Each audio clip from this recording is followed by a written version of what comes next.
জুলাই বিপ্লবের ১ বছর পূর্তি উপলক্ষে বাংলা ইসলামী ছাত্র শিবির ঢাকা বিশ্ববিদ্যালয় শাখা অসাধারণ একটি প্রদর্শনীর আয়োজন করেছে। আমরা এই প্রদর্শনীতে খুনি হাসিনা যার মাধ্যমে তার এই অবৈধ শাসনকে বৈধতা দিয়েছিল এবং যে ঘটনাগুলোর মাধ্যমে সে দীর্ঘদিন ধরে তার মস্তনকে ধরে গেছিল সেই ঘটনাগুলো আমরা এখানে উল্লেখ করার চেষ্টা করেছি। আপনারা জানেন খুনি হাসিনা 2009 সালে আমাদের সেনাবাহিনীর যারা ছিল তাদেরকে হত্যা করে, তো আমরা পিলখানা হত্যাকাণ্ডের ঘটনাগুলো তুলে আনার চেষ্টা করেছি।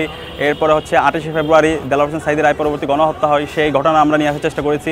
বিচার বহির্ভূত যে হত্যাকাণ্ড যারা শিকার হয়েছে সেই ঘটনাগুলো আমরা আনার চেষ্টা করেছি এবং বিচারিক হত্যাকাণ্ডে যারা শিকার ছিল এবং ওই সময়ে বাংলাদেশের ফ্যাসিবাদ বিরোধী আন্দোলনে যারা নেতৃত্ব দিয়েছে বেগম খালেদা জিয়া থেকে শুরু করে এবং বিএনপির সিনিয়র নেতৃবৃন্দ তাদের যে কমেন্টগুলো ছিল সেগুলো আমরা নিয়ে আসার চেষ্টা করেছি। এবং এই বিচারিক হত্যাকাণ্ডে আপনারা জানেন এটা বিচারের নামে অবিচার হয়েছে।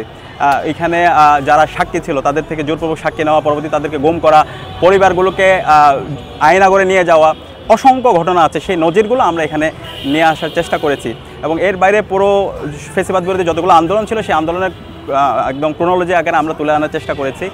আর জুলাই বিপ্লবের একদম শুরু থেকে ৩৬শে জুলাই পর্যন্ত সকল ঘটনা এবং গুরুত্বপূর্ণ যে প্রদর্শনীগুলো আছে, চিত্রগুলো আছে, সেটা আমরা জাতির সামনে হাজির করার চেষ্টা করছি। তা আশা করছি যে কেউ যদি এখানে আসেন, টিএসসিতে আসেন, জুলাইয়ের যে অসাধারণ আয়োজন, সেই অসাধারণ আয়োজনটি দেখে সবাই অনেক বেশি মুগ্ধ হবে।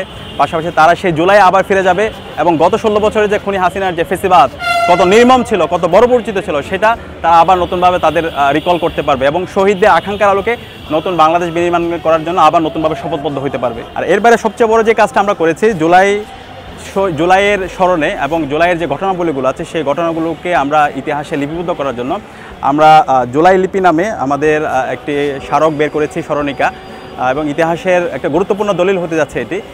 আমরা আশা করব বাংলাদেশের সকল সামাজিক সংগঠন, ছাত্র সংগঠন এবং ঢাকা বিশ্ববিদ্যালয়ের শিক্ষার্থীরা, পাশাপাশি মুক্তিকামী ছাত্র জনতা, তারা এখানে এসে দেখে যাবে এবং এর মাধ্যমে জুলাইয়ের শহীদদের আকাঙ্ক্ষার আলোকে ইনসাফ ভিত্তিক বাংলাদেশ বিনির্মাণের জন্য ঐক্যবদ্ধভাবে কাজ করে যাবে।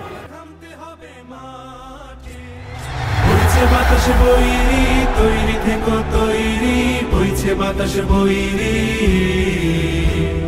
বইছে বাতাসে বইরি তৈরি থেকো তৈরি, বইছে বাতাসে